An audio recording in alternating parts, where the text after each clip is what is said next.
Kita berdoa dulu ya. Kita doa yuk. Bapak di surga, terima kasih untuk hari ini Tuhan. Terima kasih untuk hidup ini. Terima kasih untuk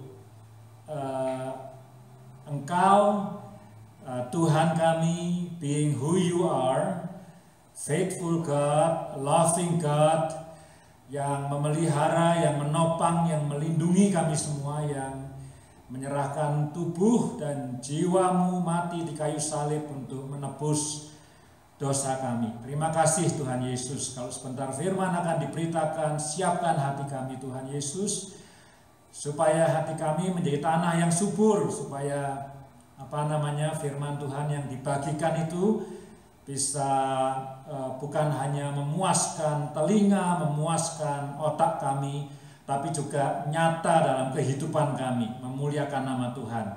Di dalam nama Tuhan Yesus kami berdoa dan mengucap syukur. Amin. Saya mau bersaksi dulu ya. Mungkin tidak banyak orang seperti saya, bukan karena saya hebat, tapi karena saya ini orangnya penakut gitu ya.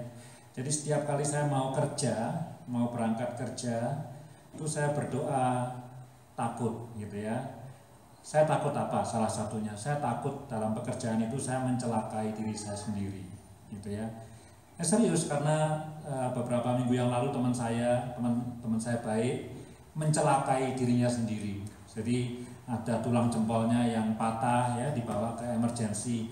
Kalau ada yang begitu pasti besoknya manajer kumpulkan semua orang, safety ya, tahu safety procedure ya. Kalau saya tidak tahu Bapak Ibu familiar atau enggak, misalnya kalau kita itu buang sampah itu kita mesti pakai kacamata, harus, karena kalau yang kita buang itu sampahnya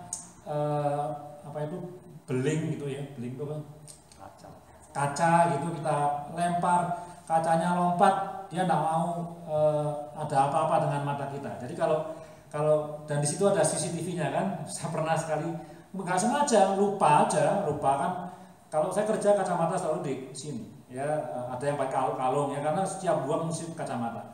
Saya lupa gitu ya, terus manajernya datang ke saya, kamu kalau lupa lagi you will be in trouble. Jadi beberapa minggu yang lalu teman saya bukan ke mata ini untungnya, tapi ada tulang jempolnya yang patah ya, dan tidak boleh dipakai itu jempolnya 6 minggu katanya. Oke. Jadi kemudian safety. Jadi saya berdoa sebelum kerja, tolong supaya saya jangan mencelakai diri saya sendiri. Saya juga berdoa, Tuhan tolong supaya saya jangan mencelakai orang lain. Saya berdoa itu, jangan sampai ya saya melakukan sesuatu, misalnya mengangkat sesuatu yang berat, barangnya jatuh, kemudian melukai orang lain. Wah, rasa bersalahnya lebih besar itu ya. Saya berdoa supaya jangan, to be honest, saya berdoa, Tuhan saya tidak mau merugikan toko. Kenapa? Karena saya terkenalnya apa? Terkenal kalau ngasih harga barang terlalu murah. Kan tokonya rugi kalau terlalu murah saya kasih harga kan. Jadi saya bilang, saya minta supaya saya ini bisa ngasih harga dengan tepat, at least gitu ya. Bukan menyukakan orang, tapi ya sesuai dengan keinginan store manajernya gitu ya, pas gitu ya harganya. Nah, mau supaya jangan tokonya rugi. Ya kadang-kadang namanya orang rohani, saya berdoa Tuhan supaya melalui pekerjaan ini hari ini nama Tuhan dimuliakan. Ya, nama Tuhan dimuliakan, nama Tuhan diberitakan. Tolong supaya relasi dengan teman kerja bisa berlangsung dengan baik dan seterusnya. Nah, saudara, kesaksian saya ini gini. Di toko manapun juga, tidak harus Value Village, itu tentu saudara akan sering lihat ada satu barang yang tidak pada tempatnya.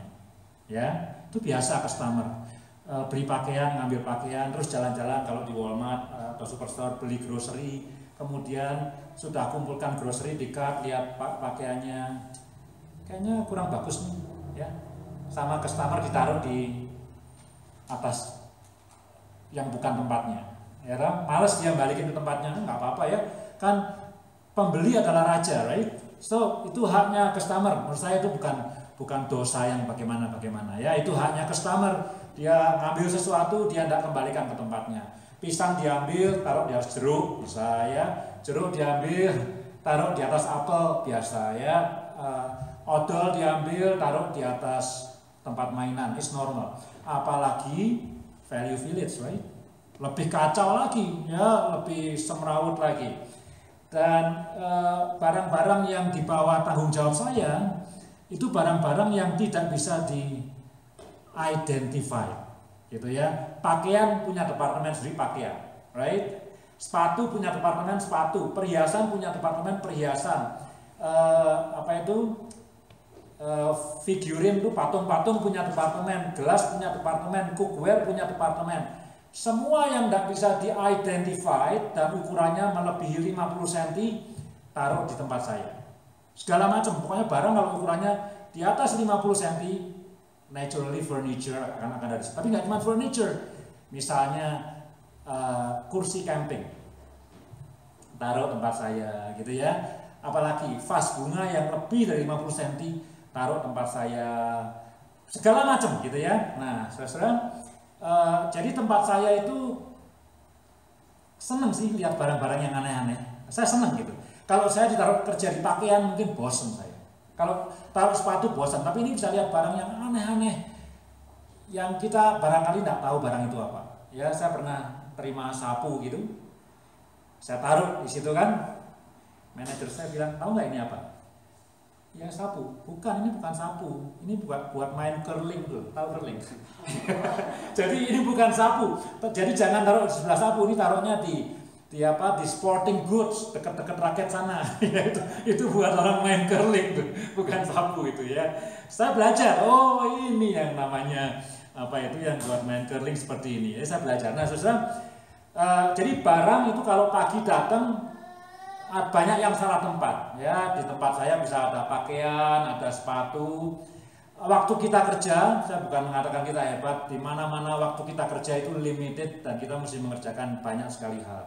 Jadi saya bisa memaklumi teman-teman saya sesama staf yang tidak mengembalikan barang pada tempatnya. Ya toh, nggak ada waktu, bukan males, banyak kerjaan. Mesti naruh barang baru, maksudnya dari belakang untuk ditaruh di sales floor. Aduh, mana sempet. Di tempat saya ada sepatu, padahal tempat sepatu diagonal, jauhnya dari tempat saya di ujung sini, dia di ujung sana. Nggak ada waktu gitu ya. Cuman sebisa mungkin, kalau saya ada waktu, sebisa mungkin saya kembalikan, saya kasih ke orang yang tanggung jawab. Jadi apalagi buku gitu ya, saya taruh. Nah, kemarin waktu hari Jumat, yang orang yang responsibel dengan buku itu mukanya galak sekali. Ya, kalau saudara lihat orangnya mukanya galak, sangat tidak bersahabat ya. Saya bilang good morning, dia ya diem aja gitu ya. Dan kalau dia kerja, buku memang berat ya. Tapi kalau dia kerja dia suka mengeluarkan suara gitu. Tahu kalau orang main tenis tuh ya, kalau main tenis sambil mukul sambil gitu. Tahu kan ada pemain tenis yang begitu kan, suka apa? Nah, dia tuh kalau naruh buku di atas suka mengeluarkan suara seperti itu gitu, kayak suara ngeluh gitu ya. Nah, kemarin Jumat pagi dia nganter saya sesuatu, tape kecil gitu. Ini barangmu ini ya. Ada tape di tempat buku ya. Tapi dia bilang begini, you know what? Aku kembaliin barang ini ke kamu karena apa? Karena kamu selalu kembaliin buku ke aku. Wow, saya bilang sama Tuhan, ini permulaan yang bagus ini ya, permulaan yang bagus. Saya nggak pernah ngerti ada hukum balas membalas gitu ya. Saya bilang, ya ini aku kembaliin ke kamu tape-nya, soalnya setiap hari kamu kembaliin buku ke aku.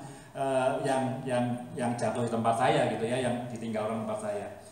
Nah, saya bersyukur sekali, mungkin sesuatu yang kecil gitu ya, tapi saya assume, saya tidak GR, tapi saya assume barangkali dia melihat sesuatu yang berbeda dari apa yang saya lakukan di toko itu. Anyway, mari kita buka kitab Nehemia pasal yang ke-7. Ini khotbahnya ya, kalau menurut saya yang harus dengar nih Perdana Menteri dan Presiden-Presiden ya, pemimpin negara. Jadi khotbah tingkat tinggi ya. Tapi khotbahnya very conservative ya, tidak ada sesuatu yang baru barangkali. Tapi coba kita lihat bersama ya. Yang harus dengar sebetulnya kepala negara ya. Tindakan-tindakan untuk melindungi kota. Kenapa? Ayat 1 ya. Sorry. Nehemia pasal yang ke-7 ayat yang pertama. Setelah tembok selesai dibangun, aku memasang pintu-pintu. Yang masih ingat khotbah minggu lalu, temboknya udah selesai semua, tinggal pintunya belum dipasang ya. Setelah tembok selesai dibangun, aku memasang pintu-pintu. Lalu, nah ini nih, lalu diangkatlah penunggu-penunggu pintu gerbang, para penyanyi dan orang-orang Lewi. Itu nomor 1 dulu. Jadi ada penyanyi, ya, ada orang-orang Lewi, ada penunggu pintu gerbang. Satu ya, itu satu kelompok yang pertama. Yang kedua, pengawasan atas Yerusalem aku serahkan kepada Hanani, saudaraku. Saya tidak tahu ini saudara kandung atau tidak kandung, tidak penting buat saya. Yang penting adalah dan Hanani saudaraku dan Hananya, yang penting adalah panglima benteng, karena dia seorang yang dapat dipercaya dan yang takut akan Allah lebih daripada orang-orang lain. Nah, itu yang penting ya, karena dia adalah orang yang dapat dipercaya dan takut akan Allah lebih daripada orang lain. Nah, yang 3, berkatalah aku kepada mereka, pintu-pintu gerbang Yerusalem jangan dibuka sampai matahari panas terik, dan pintu-pintunya harus ditutup dan dipalangi. Sementara orang masih bertugas di tempatnya, tempatkanlah penjaga-penjaga dari antara penduduk Yerusalem, masing-masing pada tempat-tempat penjagaan dan di depan rumahnya. Satu lagi, sampai ayat yang ke-5. Adapun kota itu luas dan besar. Saya tidak tahu seberapa besar. Tanya sama Ali yang pernah ke sana ya. Luas dan besar. Tetapi penduduknya sedikit. Penduduknya kalau di total sekitar 50.000 pada waktu itu ya. Tahunya dari mana? Di akhir pasal yang ke-7 di jumlah sama Nehemia ya. Saya baca di mana itu ya. Ayat 66. Seluruh jemaah itu bersama-sama ada 42.360 orang. Itu setelah dihitung per bani. Dihitung-hitung 42.000 ya, selain dari budak mereka laki-laki dan perempuan yang berjumlah 7.000. Jadi 42 tambah 7.000 close to 50.000 ya. Jadi waktu itu kota Yerusalem isinya dihitung sama Nehemia 50.000. Ya, besarnya seberapa saya tidak tahu. Adapun kota itu luas dan besar, tapi penduduknya sedikit dan rumah-rumah belum dibangun. Maka Allahku memberikan dalam hatiku rencana untuk mengumpulkan para pemuka, para penguasa dan rakyat supaya mereka dicatat dalam silsilah. Maka itu dihitung. Lalu kudapati daftar silsilah orang-orang yang lebih dahulu berangkat pulang. Dalam daftar itu kudapati tertulis mulai ayat 6, membosankan kalau kita baca ya. Nama ini jumlahnya berapa, nama itu jumlahnya berapa, nama itu jumlahnya berapa, dan kemudian ayat 66 42.000, kemudian ada budak sekitar 7.000 orang ya. Nah, saudara, Nehemia terkenal sebagai orang yang bangun tembok kota Yerusalem ya, betul ya. Masih ingat berapa lama dibutuhkan waktu untuk bangun tembok? Puisi. Kalau di tempat saya kerja, tiap pagi ada meeting dengan manajer kasih pertanyaan apa yang dia bahas kemarin, yang bisa jawab dapat coklat ya. Masih ingat berapa hari? 52 hari ya, minus pintunya, temboknya 52 hari. Wah ya, lagi excited tuh ya Archie. Ya, 52 hari tembok dibangun. Saya bilang Nehemia itu luar biasa hebatnya ya. Kenapa? Karena kota yang segede gitu bisa selesai 52 hari, itu perlu komitmen yang hebat sekali ya. Dan dia berhasil memotivasi dan menggerakkan orang-orang itu untuk bekerja bersama-sama bangun tembok ya. Luar biasa. 52 hari itu less than 2 months. Yang sisa tinggal masang pintu aja. Kemudian dia masang pintu, selesai. Maka itu saya pernah bilang, Nehemia ini orang yang terkenal sebagai pembangun kota ya. Kalau Ezra terkenalnya sebagai apa?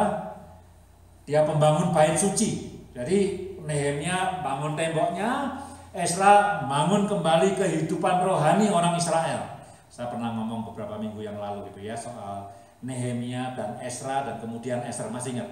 Nah, kalau Ezra apa role-nya? Role-nya bukan role-nya. Role-nya Ezra apa? Kalau udah ada Esther, Yerusalem tidak perlu dibangun kembali. Bait suci tidak perlu bangun kembali. Orang Yahudi punah semuanya. Jadi Esther menyelamatkan orang Yahudi, Nehemia membangun ibu kotanya, the pride gitu ya. Ezra membangun kehidupan rohaninya. Itu 3 serangkai. Katanya begitu ya. Nah, saudara, tapi meskipun Nehemia itu seorang yang terkenal sebagai pembangun tembok, ada 3 poin ini khotbah saya hari ini ya. Tapi dia tidak melupakan kehidupan rohani. Ya, karena apa? Begitu tembok selesai dibangun, itu yang pertama dipilih oleh Nehemia adalah penyanyi orang Lewi dan penjaga-penjaga gerbang. Ya, penjaga gerbang ini bukan satpam. Kalau masih ingat ya, saya berkali-kali mengatakan betapa pentingnya tembok. Saya selalu referring kisah dari Ruth. Masih ingat ya? Ruth dengan Boas. Semua transaksi, kalau masih ingat, saya assume kita semua hafal kisah Ruth. Semua transaksi itu diadakan di tembok kota. Ya, jadi peranan tembok pintu gerbang itu bukan sekedar orang keluar masuk, tapi punya makna rohani, ya, punya makna yang penting. Dan Nehemia tidak lupa dengan itu. Setelah tembok selesai, pintu dipasang, maka yang dipilih sama dia adalah orang-orang Lewi imam, kemudian para penyanyi, dan kemudian penjaga pintu gerbang. Administration, jadi gate administrator, kira-kira gitu. Jadi dipilih orang-orang ini penting sekali. Jadi ya temboknya megah, grass baru, ya pintunya sudah dipasang, tapi perlu orang-orang yang responsible dengan kehidupan rohani. Nah, saudara, saya bilang khotbah ini tidak ada yang baru, ya. Dan khotbah ini very conservative, tidak ada yang baru, ya. Saudara, saya cuma ingin ingatkan kita semua, dalam kehidupan kita ini kita pasti sibuk, ya. Saya juga sibuk, gara-gara kerja sibuk kan, ya. Kadang-kadang saya mikir juga, kalau di rumah gitu ya, atau kalau lagi break, kalau break kan break setengah jam itu rasanya lama sekali. Saya sebenarnya pengen balik kerja sebenarnya, pengen ngapain duduk di di lunchroom setengah jam, snack yang saya bawa juga 5 menit habis kok. Ya, kalau saya enggak punya makanan mewah untuk lunch gitu kan. Jadi ya apa saja makan habis itu duduk, ya itu sama sahabat saya itu main browsing gitu kan. Ya, jadi saya pikir itu ngapain, tapi itu wajib diambil breaknya, ya apa boleh buat gitu kan. Kadang-kadang saya mikir gitu ya dalam break itu, kerja ini apa ya? Ya oke, artinya ya mengumpulkan uang karena kebutuhan, kan kebutuhan macam-macam. Kan kita mengumpulkan uang bukan untuk hal-hal yang tidak betul gitu ya. Jadi artinya apa? Artinya ya mengumpulkan uang gitu ya. Tapi ketika menyiapkan khotbah ini, diingatkan dalam setiap aktivitas kita, kesibukan kita, entah itu pekerjaan, entah itu bangun rumah, supaya bangun rumah itu tidak harus nyemen gitu ya, tapi membuat rumahnya itu indah gitu ya. Dalam segala hal yang kita lakukan, jangan lupa pentingnya kehidupan rohani, pentingnya relasi dengan Tuhan. Semalam sebelum tidur ya, kesempatan emas sama Giver, saya tanya sama dia, sudah lama saya tidak nanya hal-hal yang rohani. Saya tanya, dalam hidup ini apa yang kamu paling takuti? Saya tanya gitu. Neraka, dia takut sama neraka. Loh, oke.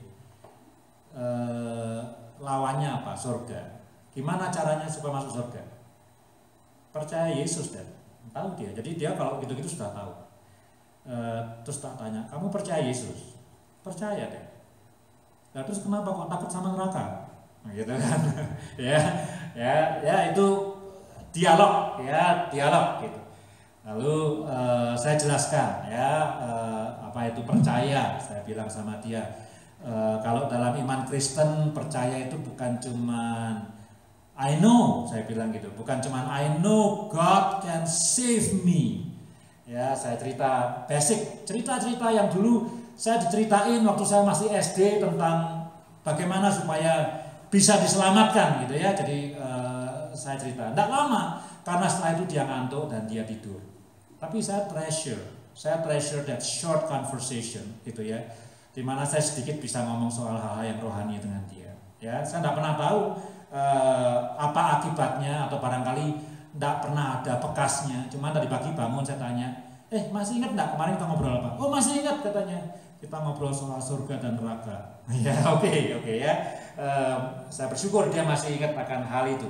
Tapi saudara, kehidupan rohani itu begitu penting. Saya mikirkan baik-baik setelah Giver tidur. Ya, saya tentu ingin dia jadi orang yang berhasil. Saya ingin dia jadi orang berhasil. Saya tentu ingin Giver kalau dia dikaruniai keluarga, dia punya istri yang baik, yang mengasihi, yang hormat sama dia. Saya tentu ingin kalau dia dikaruniai anak, kalau Tuhan karuniai dia anak, cucu saya, cucunya itu cucu-cucu yang baik, yang hormat sama orang tuanya. Saya tentu senang kalau dia punya pekerjaan, karir, pendidikan yang baik, hidup yang pokoknya sukses. Siapa orang tua yang tidak berharap anaknya seperti itu? Ya, orang tua gila barangkali yang seperti itu. Tapi saudara-saudara, lebih dari semuanya itu, saya mesti jujur semalam sebelum saya tidur. Setelah dia tidur, saya lihat sudah merem gitu. Saya harus jujur. Ini kalau saya harus jujur. Kalau saya tidak bisa berikan Yesus bagi hidup dia, mungkin sampai mati saya akan nyesel. Dan mungkin itu penyesalan yang paling besar bagi saya. Tidak cuma buat Giver, buat Elliot, dan buat Keiko juga. Sebelum kerja, tadi kan saya bilang ya, Tuhan lindungi saya dari melukai diri saya sendiri. Karena pekerjaan saya banyak potensi lukanya. Ini kalau saya buka nih, kalau lengan pendek, saudara kan lihat nih, ini baret-baret semua ini tangan saya. Ya, bukan karena pisau, saya ngangkat box besar aja pasti kebaret sini. Box itu melukai ya, ngangkat box. Ini banyak baretnya, tanda jasa ini, pahlawan Value Village. Banyak lukanya. Saya berdoa ya, minta perlindungan supaya tidak melukai diri sendiri, supaya tidak melukai orang lain. Kadang-kadang saya kalau lagi berdoa gitu, saya merasa kamu selfish banget sih. Ya terus saya berdoa, lindungi si Esther juga di tempat kerja, supaya dia juga tidak melukai dirinya dan tidak melukai orang lain. Lindungi juga itu anak-anak yang sekolah atau sekarang liburan, supaya mereka tidak melukai dirinya sendiri dan tidak melukai orang lain. Minta perlindungan Tuhan.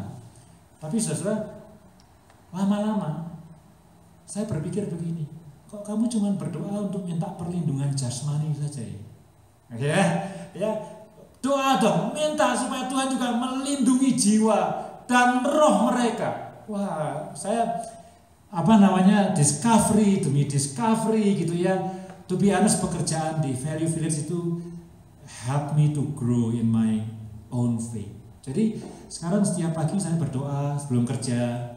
Nah ini repotnya adalah kalau weekend nggak kerja, jadi nggak berdoa itu gitu ya. Tapi setiap pagi mau kerja karena rasa takut itu, berdoa, Tuhan tolong ya lindungi Keiko yang naik bis ke sekolah supaya tidak ada kecelakaan ya, tapi juga lindungi jiwanya dan lindungi rohnya supaya tidak ada hal-hal yang membahayakan jiwanya dan rohnya. Selama ini cuma mikir membahayakan fisiknya, tapi juga membahayakan jiwanya dan rohnya. Saya pikir-pikir, saya berharap mereka bertiga, seperti Bapak Ibu berharap kepada anak-anak Bapak Ibu bisa jadi sukses dan bahagia. Saya juga punya pengharapan yang sama. Tapi kalau saya memang saya bukan orang yang berotoritas, tapi kalau mereka tidak punya Yesus dalam hidup mereka, mungkin saya akan sangat menyesal dan saya tidak bisa bayar penyesalan itu. Saya pernah sharing di gereja ini satu kisah dari hamba Tuhan di Rumania zaman komunis dulu, ya. Kalau masih ingat saya cerita itu. Dia bagian dari pelayanan yang namanya The Voices of the Martyrs. Ya, zaman komunis dulu yayasan ini terkenal ya, suara martir ya. Banyak traktatnya juga diterjemahkan di dalam bahasa Indonesia ya. Nah, satu kali dia ditangkap ya, oleh tentara komunis di Rumania, dulu masih di bawah kuasa Soviet gitu ya. Ditangkap dan kemudian disiksa, disiram air panas, disiram air dingin, dipukuli dan segala macam gitu ya, disiksa. Dia pastor, hamba Tuhan, tentu tidak bisa melayani lagi di penjara ya, tidak bisa apa-apa lagi. Nah, dia diminta untuk menghentikan, ini permintaannya tentara, kamu akan saya bebaskan ya. Permintaan nomor 1, berhenti melayani, berhenti beritakan Injil gitu ya. Dia pikir-pikir, well oke. Mungkin aku bisa underground ya, enggak terang-terangan, enggak di gedung gereja, atau mungkin aku masih bisa sharing atau melalui tingkah laku ya. Orang Kristen kan enggak harus melulu khotbah, bisa dengan tingkah laku. Oke. Poin yang kedua, kamu mesti berhenti ngajar anakmu, dia punya anak 1 laki-laki, tentang Yesus. Wah, ini dia mikir, dan dia tidak bisa itu. Menarik nih kesaksiannya ya. He is willing untuk stop dia punya ministry. He is willing to stop jadi pendeta. He is willing to stop jadi hamba Tuhan officially ya. Namanya hamba Tuhan ya, unofficially yang tidak formal tetap melayani, tapi officially aku give up all the position, tapi aku tidak willing untuk berhenti ngajar anakku tentang Yesus. Waduh, itu kehabisan akal tentara-tentara itu dalam kesaksiannya itu. Udah dipukulin babak belur, nggak mau nyerah juga, taken. Pokoknya kamu bebas asal jangan ngajar anakmu tentang Yesus, nggak mau dia. Kehabisan akal. Akhirnya ada satu tentara yang pinter, anaknya dibawa ke penjara. Wah, ini dramanya berubah sekarang ya. Anaknya yang disiksa sekarang di depan bapaknya. Ya, satu kali bapaknya tidak tahan. Terus dia bilang sama tentaranya, enough, stop. Ya, stop. Sudah jangan siksa anakku lagi gitu. Tapi dalam kesaksiannya ketika dia bilang sama prajuritnya, sama tentaranya untuk stop nyiksa anaknya, anaknya itu ngomong, no dad, no, ya, don't give up, ya, jangan nyerah, jangan nuruti kemauan dari prajurit-prajurit ini. So at the end anak ini mati di penjara karena disiksa, dan kemudian justru bapaknya bisa bebas gitu ya, dan kemudian menuliskan kesaksian. Nah, cerita ini saya tidak pernah lupa ya. Dia willing untuk give up semua pelayanan yang dia punya, tapi dia tidak willing untuk give up teaching Jesus or giving Jesus kepada anaknya sendiri. Ya, kok jadi ngomong bapak sama anak ya, tapi intinya apa? Spiritual life is very important. Physical safety is important, tapi spiritual safety luar biasa penting. Saya berharap anak saya bisa bahagia. Kalau Nehemia, dia berharap barangkali Yerusalem jadi kota yang maju, Yerusalem jadi kota yang jadi pusat perdagangan barangkali, jadi kota yang ternama, yang terkenal. Tapi tidak boleh lupa dengan spiritual life. Orang Lewi ditunjuk dulu, pemimpin pujian ditunjuk dulu, gate administrator ditunjuk dulu. Ya, nomor 1 spirituality. Nah, kenapa saya bilang ini khotbahnya untuk para pemimpin negara? Karena apa? Sila pertama apa, saudara? Ketuhanan yang Maha Esa. Ya, sama nih, Indonesia setuju sama Nehemia ya. Yang kedua setelah kehidupan rohani dibangun, yang kedua adalah keamanan. Maka itu ditunjuk panglima perang tadi yang saya bilang saudaranya, saya tidak tahu saudara kandung atau bukan, namanya yang satu namanya Hanani, yang satu namanya Hananya. Jangan-jangan kembar ini ya, Hanani sama Hananya. Cuman beda endingnya. Ditunjuk sebagai keamanan. Dulu saya pernah sekolah tentang hubungan antara teologi dengan pembangunan, ya, antara iman dengan development, gitu ya.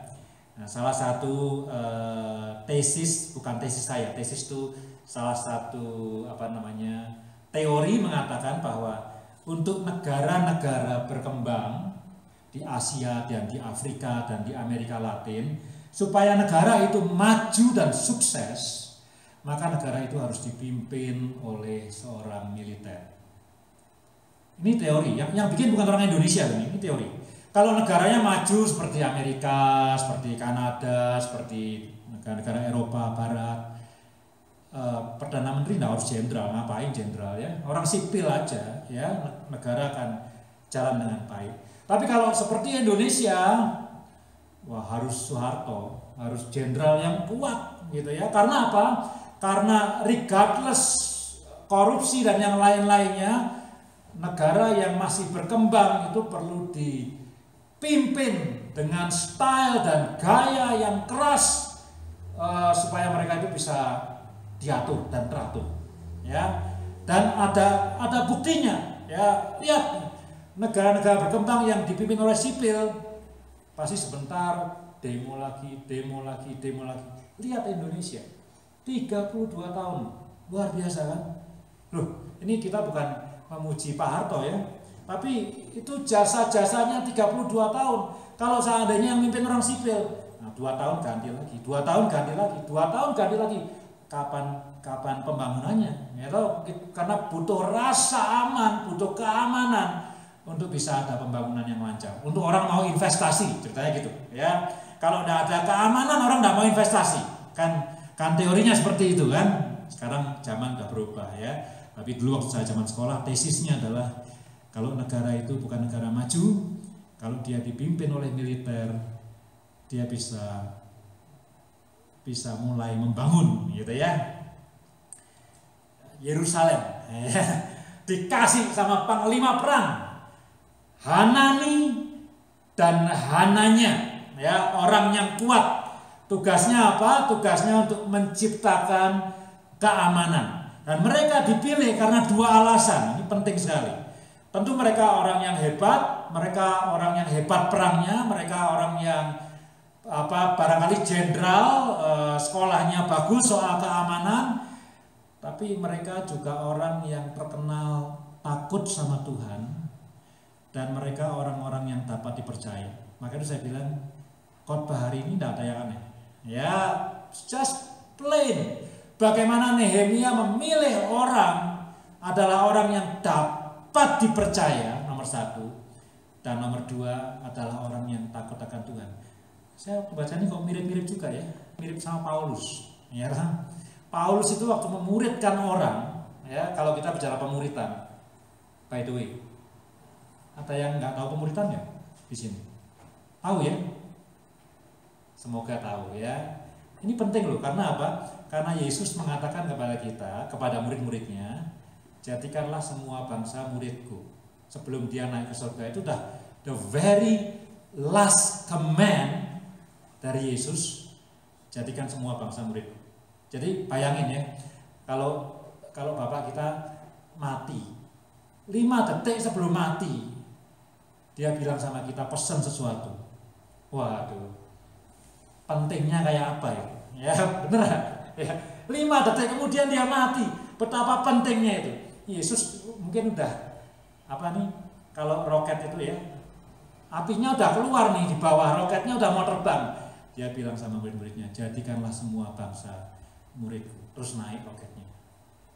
The very last command dari dia, jadikan semua bangsa muridku. Nah, Paulus menarik sekali. Kalau dia memuridkan orang, ya, percayakanlah Injil ini kepada orang-orang yang dapat dipercaya. Artinya apa? kepada orang-orang yang dapat meneruskan pekerjaan pemuritan kepada orang lain. Itu sebabnya lebih dari 3 billion orang di dunia ini mengaku percaya Yesus, mengaku Kristen. Ya, dimulai karena Paulus mempercayakan Injil kepada orang yang dapat dipercaya. Hanani dan Hananya, orang yang dapat dipercaya, tapi juga orang yang terkenal takut akan Tuhan. Jadi bukan mentang-mentang militer, tapi juga orang yang kehidupan rohaninya luar biasa. Nah, ini 2A ya, 2A. 2B. Nehemia ini konservatif sekali. Ya. Kalau malam di rumah pintunya ditutup nggak? Tutup kan? Ya. Karena kenapa ditutup? Siang juga tutup ya. Tapi kenapa tutup kalau malam? Kita tidur kan, takut maling. Karena kita tidur. Kalau siang kan biasanya enggak tidur ya, barangkali kalau panas pintu dibuka sedikit, kita masak-masak di dalam ya, atau baca buku atau nonton TV supaya ada angin masuk, kita buka pintu. Tapi kalau malam kita tutup, karena apa? Karena kita tidur. Nah, memang Injil juga mengatakan Yesus datang seperti pencuri pada malam hari. Ya, pencuri datangnya malam hari. Meskipun sekarang pencuri bisa kapan aja datang, tapi malam hari kita biasa tidur. Jadi kalau pencuri datang kita enggak tahu. Nehemia ngasih perintah yang luar biasa. Pintu gerbang tidak boleh dibuka bukan saat matahari terbit. Tidak boleh dibuka sampai mataharinya terik, baru boleh buka. Nggak tahu jam berapa matahari terik di Yerusalem. Mungkin jam 11, mungkin jam 12. Ya, kalau kita punya toko misalnya, jangan buka toko jam 9, masih nggak aman itu. Buka toko jam 12 setelah semuanya rame, jadi orang nggak bisa ngerampok, orang nggak bisa buat macam-macam, baru tokonya dibuka. Itu Nehemia. Dia melihat safety dan security itu penting sekali. Nah, maka itu ini khotbah buat siapa? Buat perdana menteri, buat presiden, buat pemimpin negara. Karena kalau tidak ada safety, tidak ada security, suatu bangsa tidak bisa maju. Kalau satu bangsa itu perang terus, entah itu perang saudara atau whatever, konflik terus, bangsa itu tidak pernah akan bisa maju. Perlu keamanan baru bisa maju. Jadi presiden itu tidak mudah, kayak Jokowi misalnya gitu ya. Kita mikirnya, orang-orang mikirnya, pokoknya pertumbuhan ekonomi 6%, gitu. Pokoknya pertumbuhan ekonomi 7%. Itu yang dilihat orang. Yang tidak dilihat orang adalah supaya ekonominya bisa tumbuh sekian persen, negaranya mesti stabil. Demo mesti minimum. Kalau demo terus kan, saya bilang siapa yang mau investasi? Tidak ada yang mau investasi. Jadi security. Nehemia punya visi Yerusalem maju. Nehemia punya visi the pride of Israel bangkit kembali. Tadi kalau teorinya tadi, ya, Ezra itu kehidupan rohani, Nehemia itu the pride of the nations, itu bisa revive, bisa bangkit kembali. Maka setelah kehidupan rohani yang nomor 2 adalah keamanan, security. Ya, nah, saudara, saya tidak tahu bagaimana menerapkan itu dalam gereja. Saya tidak tahu bagaimana menempatkan itu dalam satu keluarga. Tapi setidaknya anak-anak kita perlu merasa bahwa keluarga kita adalah tempat yang aman. Kalau mereka menemukan tempat yang aman di luar keluarga, itu lampu merah tuh. Ya. Kalau mereka tidak merasa aman dalam rumah tangga, dalam keluarga sendiri, lampu merah. Bahaya, kita mesti berpikir ada apa yang salah dengan keluarga kita. Ya, kita tidak dipanggil nomor 1 untuk ngasih makanan yang enak-enak kepada anak kita. Kita tidak dipanggil untuk menyekolahkan anak kita ke sekolah-sekolah yang hebat. Nah, kita dipanggil untuk menciptakan rasa aman.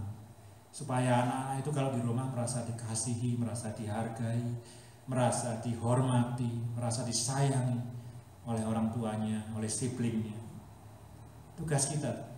Setelah apa? Setelah ngasih Yesus dalam hati mereka, nomor 2, bikin keluarga jadi tempat yang nyaman dan aman untuk mereka. Itu Nehemia. Yang nomor 3, ya, saya baca ayat 4 dan 5. Adapun kota itu, ini yang paling akhir, luas dan besar, tapi penduduknya sedikit dan rumah-rumah belum dibangun. Ya, jadi dia lihat kota, temboknya bagus, ya, sudah terbangun, pintu gerbang sudah ada, kotanya gede nih, tapi orangnya sedikit, masih tinggal di tenda, tidak ada rumah, gitu ya. Ya, ini kalau waktu baca ini ingat, ini perlu Menteri Perumahan Rakyat, nah, gitu ya, supaya bangun rumah. Tugas pertama sebelum pembangunan, dia data dulu. Mau bangun rumah berapa, nggak tahu jumlah orangnya berapa kan. Yang menarik adalah bukan cuma jumlah orang, tapi jumlah orang dari keluarga mana, dicatat semua. Dan itu ayat yang ke-6 sampai ayat yang ke-70 sekian. Kalau Bapak Ibu baca, pasti bosan. Ya, keluarga ini 300 orang, keluarga itu 500 orang, keluarga itu 70 orang, itu aja sensus, isinya sensus. Kadang-kadang kalau kita baca ini, mana firman Tuhannya? Tapi itulah Nehemia, dia membangun bukan berdasarkan ilusi, bukan berdasarkan mimpi, tapi berdasarkan fakta. Kalau aku punya orang 50.000, aku perlu berapa rumah? Dia tahu itu. Kalau aku orangnya 1.000.000, aku perlu berapa rumah? Dia membangun berdasarkan fakta. Tapi pembangunan, ya. Setelah the spiritual life itu ada, setelah security dan safety diciptakan, maka yang terakhir baru nih, ya. Anak-anakku perlu sekolah yang baik, ya. Kalau punya duit nggak apa-apa dikirim ke Oxford, ke Cambridge, ke Harvard, ya. Kalau nggak punya duit ya yang lebih murah gitu ya. Kalau nggak punya duit juga, bapak siapa yang tega anaknya nggak sekolah ya. Kalau perlu pinjem, untungnya di Kanada ini bisa pinjem pemerintah untuk sekolah ya. Tapi kita mau anak-anak bisa sekolah dengan baik, anak-anak bisa kalau perlu dikasih keterampilan yang lain di luar sekolah, main musik, dilesin musik. Kalau perlu punya liburan yang enak tiap tahun dibiayai, ya. Tapi itu nomor 3. Kebanyakan keluarga, nggak tahu kebanyakan apa enggak ya, barangkali banyak keluarga gitu aja yang prioritinya tidak sama dengan Nehemia. Saya tidak mau ngomong salah, tapi prioritinya tidak sama dengan Nehemia. Kasih sekolah yang baik dulu, kasih makan yang baik dulu, kasih liburan yang enak dulu. Rohani nantilah. Nanti kalau dia gede dia bisa ke gereja sendiri dan nanti bisa ngambil keputusan sendiri. Saya bilang iman itu harus diambil keputusan oleh pribadi yang bersangkutan sendiri. Masih ingat waktu Evan dibaptis, ya. Meskipun dia masih muda, tidak ada yang maksa dia untuk dibaptis. Itu keputusan dia sendiri untuk dibaptis. Tentu Roh Kudus bekerja, tapi itu keputusan dia yang sadar. Tapi saudara-saudara, orang tua sangat menentukan. Adalah privilege untuk kita. Kita mungkin tidak bisa nginjil ke banyak orang, tapi kita bisa berikan Yesus kepada anak-anak kita. That's a privilege, kesempatan yang luar biasa yang orang lain tidak punya. Yang punya ya orang tuanya masing-masing.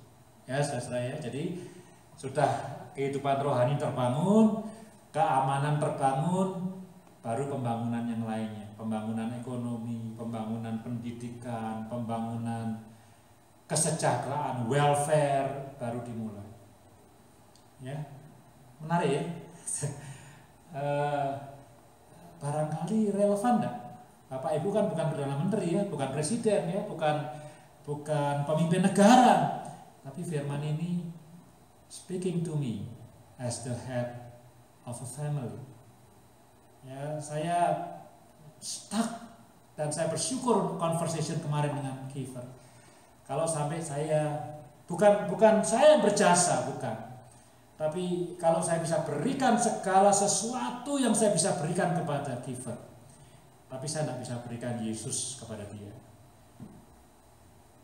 Nyeselnya seumur hidup. Mungkin sampai mati saya nyesel. Ya.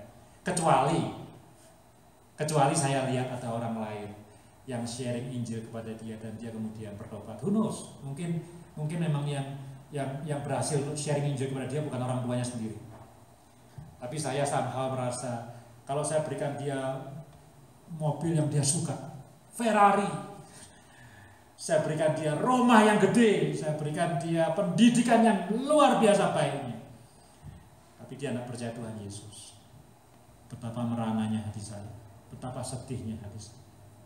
Hari ini kita diingatkan prinsip Nehemia.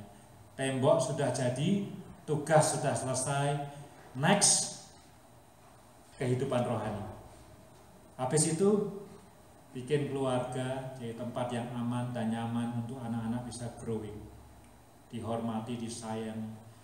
Yang ketiga, jangan lupa juga ya, pendidikan mereka, sekolah mereka, masa depan mereka. Apa yang kita bisa perbuat, kita perbuat untuk mereka. Amin. Amin. Ya, ini kok saya kayaknya mau nutup ibadahnya kok belum rela ya.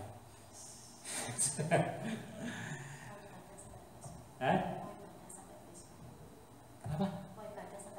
Oh. Jangan dong ya. Ayo kita berdoa ya, kita berdoa. Hari ini adik kita Chelsea berulang tahun ya, umur 5.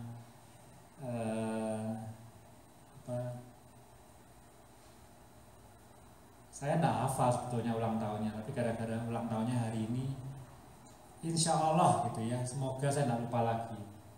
Karena hari ini adalah hari anniversary ulang tahun pernikahan dari ayah dan ibu saya hari ini ya. Mereka sudah meninggal dua-duanya. Kemarin saya bilang sama Kiefer, Kiefer, tomorrow itu anniversary. Pertama saya bilang, Kiefer, tomorrow is Chelsea's birthday loh. Aku bilang gitu ya. Oh iya. Terus tapi tomorrow juga your grandpa and grandma wedding anniversary, aku bilang gitu. Ya, tapi they already died, right? Aku bilang ya. Terus di mana mereka?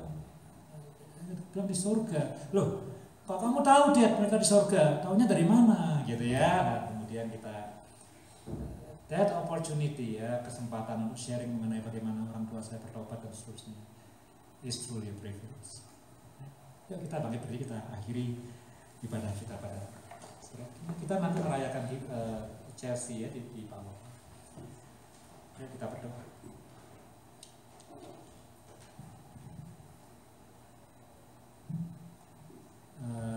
Bapak Ibu, saya mengundang untuk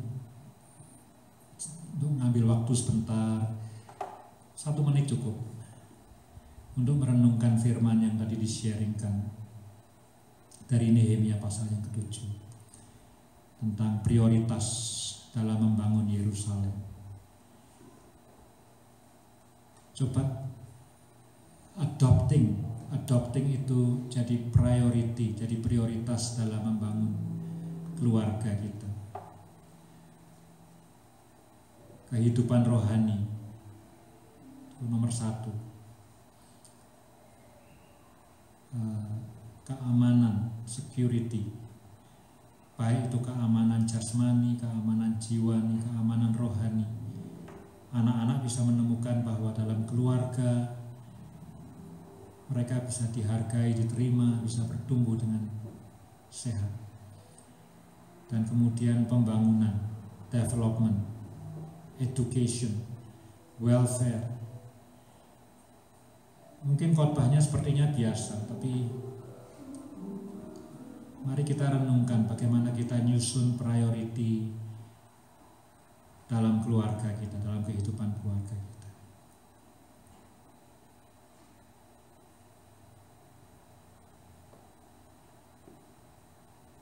Kiranya firman Tuhan hari ini boleh speak to us. Boleh speak to us. Terima kasih Tuhan Yesus untuk firman-Mu. Kami berdoa untuk setiap keluarga yang mendengarkan firman-Mu hari ini dan setiap keluarga yang hadir bagian dari gereja-Mu.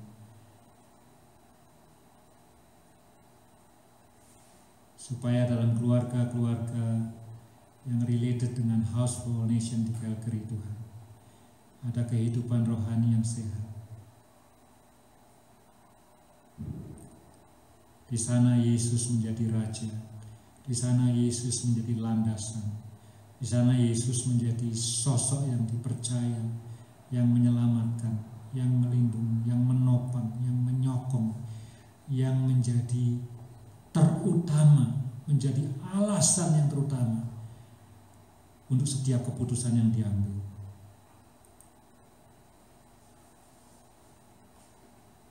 Kami berdoa Tuhan sore hari ini untuk setiap keluarga yang related dengan House for All Nation di Calgary. Biar Engkau menjadi yang terutama. Yang terutama. Terima kasih Tuhan Yesus. Terima kasih. Terima kasih. Kalau ada yang sakit di antara kami Tuhan, tidak tahu, berdoa minta kesehatan dari Tuhan. Jamahan tangan Tuhan. Kami doakan untuk Ibu Yani yang dalam pemulihan. Kami percaya pada mujizat Tuhan. Tangan Tuhan memulihkan, menyembuhkan Ibu Yani. Kami ingat dengan Kak Ina, kami berdoa. Kami juga percaya pada mujizat Tuhan, percaya pada keajaiban Tuhan. Tangan Tuhan juga bisa menyembuhkan dia. Minta kemurahan Tuhan. Kalau harus operasi, Tuhan juga buat operasinya lancar. Tuhan lindungi, Tuhan sertai. Kuatkan keluarganya juga, bisa mensupport, bisa mendukung.